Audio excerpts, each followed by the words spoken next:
વસ્તી ગણતરી અંતર્ગત સ્વગણના સુરતમાં સીઆર પાટીલની આગેવાનીમાં કાર્યક્રમ યોજાયો। સીઆર પાટીલે પોતાની વિગતો ઓનલાઈન પણ ભરી। પાટીલે પરિવારના સભ્યોના નામ ઓનલાઈન ભર્યા છે। સ્વગણના ભાગરૂપે પાટીલે વિગતો ભરી છે ઓનલાઈન। સ્વગણના માટે લોકો જાતે ભરી શકશે સમગ્ર માહિતી। એસએમસી કમિશનર અને ડેપ્યુટી કમિશનર રહ્યા હાજર। વસ્તી ગણતરીની ટીમ પણ જે તે ઉપસ્થિત રહી હતી અને તેઓએ સ્વગણના નોંધાવી છે। પોતે જાતે જ ઓનલાઈન માહિતી અને વિગતો ભરી હતી।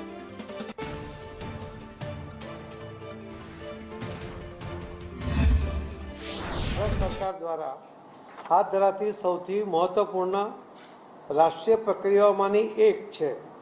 વસ્તી ગણતરીમાંથી પ્રાપ્ત માહિતીનો ઉપયોગ સરકાર દ્વારા નીતિ નિર્માણ, વિકાસ યોજનાઓ, સંસાધનોના યોગ્ય વિતરણ, આરોગ્ય, શિક્ષણ, આવાસ, રોજગાર, પરિવહન તેમજ વિવિધ જનકલ્યાણકારી યોજનાઓના અસરકારક અમલીકરણ માટે કરવામાં આવે છે।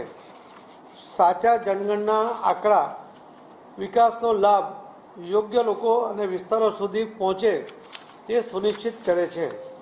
હું તમામ નાગરિકોને અપીલ કરું છું કે તારીખ 17 મે 2026થી 31 મે 2026 દરમિયાન યોજાનારી સ્વગણના પ્રક્રિયામાં સક્રિય રીતે ભાગ લો અને પોતાના ઘરે બેઠા ઓનલાઈન સાચી અને સંપૂર્ણ માહિતી નોંધાવો।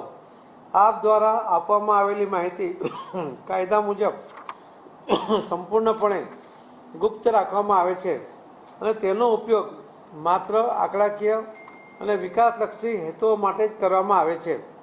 જનગણનામાં આપની ભાગીદારી રાષ્ટ્ર નિર્માણમાં આપનું મહત્વપૂર્ણ યોગદાન છે।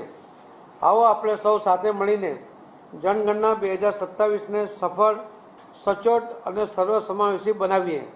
આપણી વસ્તી ગણતરી આપણા વિકાસ માટે છે।